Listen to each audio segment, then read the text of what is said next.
Hello' everyone, finally Shikha Sharma নামৰ নিকৃষ্ট মনৰ মহিলাগৰাকীৰ ওপৰত কিবা এটা একশ্যন হ'ল। আচলতে ভাবিবলৈ বাধ্য হওঁ যে অসমৰ সন্মান, অসমৰ গৌৰৱ, অসমৰ স্বাভিমান, অসমৰ প্ৰতিজন ব্যক্তিৰ অতিকৈ পৰম শ্ৰদ্ধাৰ ব্যক্তি যিজন ব্যক্তি আমাৰ অসমক বিশ্বৰ ভিতৰত তুলি ধৰিছিল।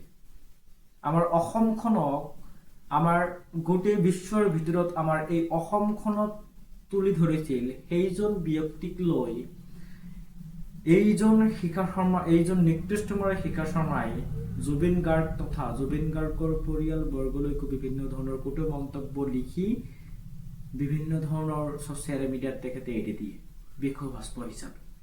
এতিয়া কথা হ'ল যে এনেকুৱা ধৰণৰ কটু মন্তব্য যে তেখেতে জুবিন গাৰ্গ তথা জুবিন গাৰ্গৰ পৰিয়ালবৰ্গলৈ যে আগবঢ়ায়, এনেকুৱা ধৰণৰ সাহসটো আচলতে ক'ৰ পৰা পায়? এনেকুৱা সাহসটো আচলতে তেখেতে ক'ৰ পৰা গেইন কৰে? আচলতে এইটো এক নম্বৰ কথা। তেওঁ এটা নিৰ্দিষ্ট দলৰ সদস্য হিচাপে তেখেতৰ অসমৰ বিভিন্ন ধৰণৰ মানুহে যদি তেখেতক ৰক্ষণাবেক্ষণ দি আহিছে, আচলতে তেখেতে অসমবাসীৰ এনেকুৱা ধৰণৰ নিকৃষ্ট মনৰ মহিলাগৰাকীক কোনো ধৰণৰ ৰক্ষণাবেক্ষণ দিয়াটো উচিত নহয়।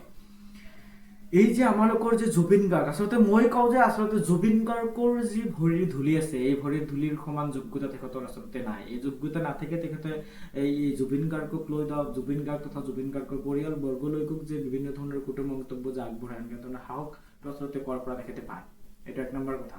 আৰু এটা কথা হ'ল যে তেখেতৰ ছ'চিয়েল মিডিয়া, তেখেতৰ ফেচবুক একাউণ্টত ইতিমধ্যে তেখেতৰ 80,000ৰ ওপৰত ফলোৱাৰ্ছ আছে। তেখেতৰ এই কটু মন্তব্য জুবিন গাৰ্গক লৈ, আমাৰ অতিকৈ পৰম শ্ৰদ্ধা জুবিন গাৰ্গক লৈ যে বিভিন্ন ধৰণৰ কটু মন্তব্য যে লিখি সেই লিখনিবোৰ বিভিন্ন পোষ্টত তেখেতৰ একাউণ্টত পোষ্ট হিচাপে এৰি দিয়ে, আচলতে এই পোষ্টবোৰ একাংশ অসমৰ বিভিন্ন ধৰণৰ মানুহে এইটো শ্বেয়াৰ কৰি দিয়ে। আচলতে এইটো শ্বেয়াৰ কৰাটো উচিত নহয়। সমান দায়ী, আচলতে মই ভাবোঁ যে সমান দায়ী।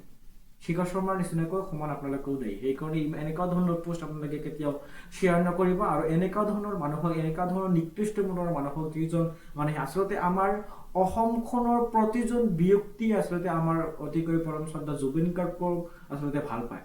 প্ৰতিজন ব্যক্তিৰ মনৰ ভিতৰত আমাৰ জুবিন গাৰ্গ লুকাই আছে। আমাৰ জুবিন গাৰ্গ আচলতে বসবাস কৰিছে প্ৰতিজন অসমৰ মানুহৰ মনৰ ভিতৰত। জুবিন গাৰ্গ আমালোকে বসবাস কৰিছে। এনেকুৱা ধৰণৰ সকলোৱে যে অসমবাসীক যে আচলতে অসমবাসী যে জুবিন গাৰ্গক এনেকাকৈ ভাল পায়, একদম মনৰ ভিতৰৰ পৰা অসমৰ প্ৰতিজন ব্যক্তিয়ে জুবিন গাৰ্গক ভাল পায়। আৰু সেই মানুহক লৈ এনেকুৱা ধৰণৰ কটু মন্তব্য যে তেখেতে আগবঢ়ায়, এনেকুৱা ধৰণৰ সাহস আচলতে তেখেতে ক'ৰ পৰা পায়? আৰু এটা কথা হ'ল, এনেকুৱা ধৰণৰ মানুহক অসমৰ প্ৰতিজন মানুহে তেখেতক অসমৰ একাংশ মানুহে তেখেতক ৰক্ষণাবেক্ষণ দি আছে। এনেকুৱা ধৰণৰ মানুহক আচলতে ৰক্ষণাবেক্ষণ দিয়াটো উচিত নহয়। আজি ক'বলগীয়া ইমানখিনি আছিল। জয় আই অসম। ধন্যবাদ।